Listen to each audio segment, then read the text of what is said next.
All right, so we're in the final stretch of our journey through Ben Horowitz's The Hard Thing About Hard Things. And honestly, for this last part, we're putting away the strategy guides and the spreadsheets. We're going to go deep, I mean really deep, into the intense, personal, psychological fight that really defines what it means to be a CEO trying to survive. This quote just cuts right to the heart of it. What Horowitz is telling us here is that the biggest, toughest battles, they aren't fought in the boardroom. They're not against your competitors. Nope, they're the ones you fight inside your own head. And that internal struggle, that's exactly what we're diving into today. And he even has a name for it, which is honestly just perfect. It's almost cinematic. He calls it the Fight Club of Management.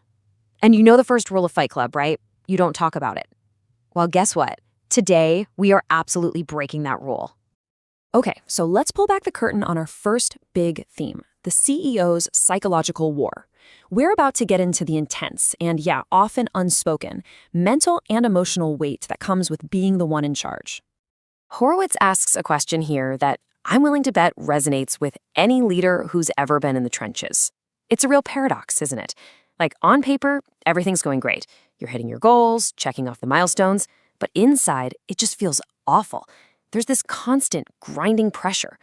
So what's going on with that disconnect? Yeah, this really unpacks that feeling. First off, there's no training manual for this job. You literally learn to be a CEO by being a CEO.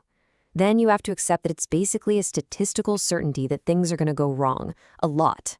In fact, get this, Horowitz estimates that if you're grading CEOs, the average score would be a pretty dismal 22 out of 100. And to top it all off, every single problem, no matter how small, eventually lands right on your desk. It's an incredibly lonely job. And that loneliness isn't just about being by yourself. It's that you are the only one who sees the complete and frankly terrifying big picture. So, how in the world do you survive this kind of psychological war?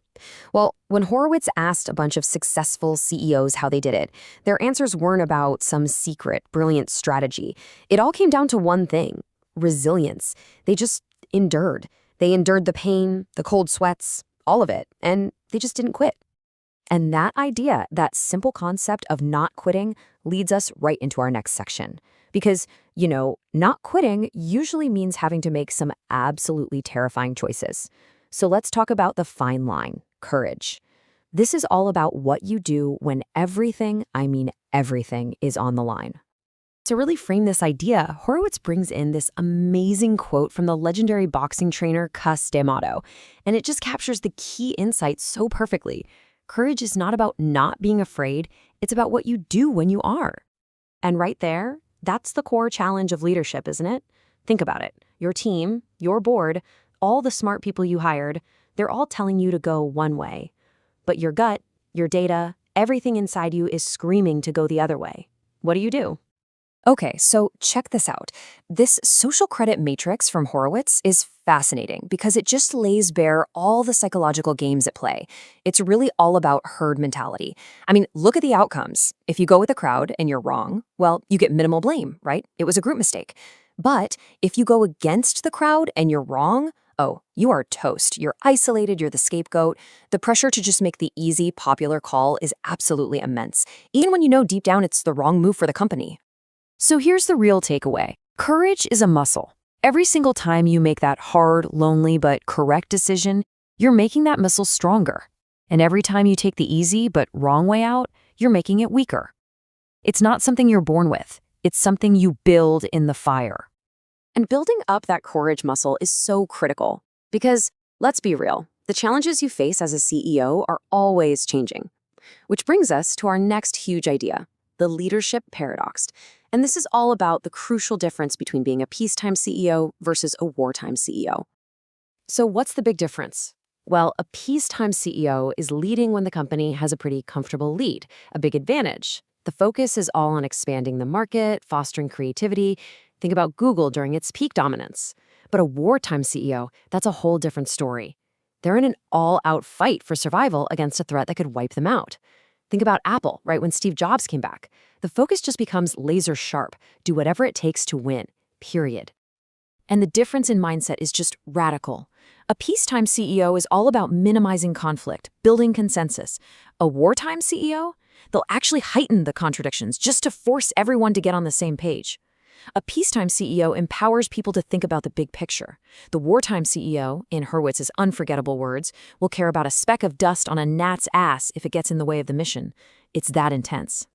Now, being able to shift between being a wartime and a peacetime leader, that points to another huge challenge. It's what Horowitz calls the skill gap. And he frames it with a really simple but deep question. Are you a 1 or are you a 2? And really, this whole idea boils down to this one fundamental question.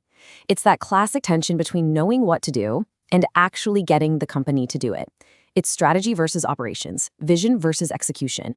So Horowitz breaks this down into 2 types. On one hand, you have type 1s. These are your visionaries. They love the big picture, the strategy, the 8D chess. They know what to do. And most founders, they're type 1s. On the other hand, you have type 2s. These are the executors. They love clear goals, solid processes, and accountability. They are masters at getting the company to do things. So, which one's better? Well, that's the trick question. Horowitz's big conclusion is that you can't pick one. There is no easy answer. A truly great CEO can't just be a 1 or just be a 2. They have to master skills from both sides. Because think about it. A visionary who can't get things done just creates chaos. But an executor who can't see the big picture and pivot, they'll just efficiently run the company right off a cliff. Okay, this brings us to our final and honestly most gripping section. It's a story that ties everything together. The psychology, the courage, the need to adapt. It's called The First Rule, There Are No Rules, and it's about what happens when the very ground beneath your feet starts to give way. So let's set the scene here. We are in the absolute final hours of the sale of Horowitz's company, Opsware. We're talking a $1.6 billion deal. The ink is basically drying. Everything is on the line. And then disaster strikes. Out of nowhere, their own auditor, Ernst & Young, reverses a previous call they made. They give Horowitz an ultimatum.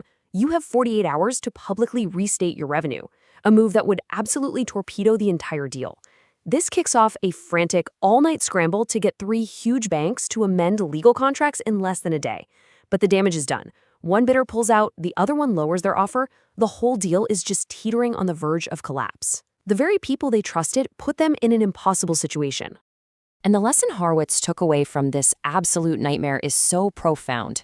He says, just when you think there are things you can count on in business, you quickly find that the sky is purple. When reality changes that drastically, you just can't waste a single second arguing that the sky is supposed to be blue. You have to accept the purple sky and figure out how to deal with it right now. And that really brings us to the final, crucial question of this whole explainer. After everything we've seen, how lonely the job is, how much courage it takes, how even the basic rules of the game can just break, what do you have left to stand on? The answer in this book isn't in some management textbook. It's in the resilience, the courage, the adaptability that you forge inside yourself during the fight. So I'll leave you with this. When all the rules fail, what will you rely on?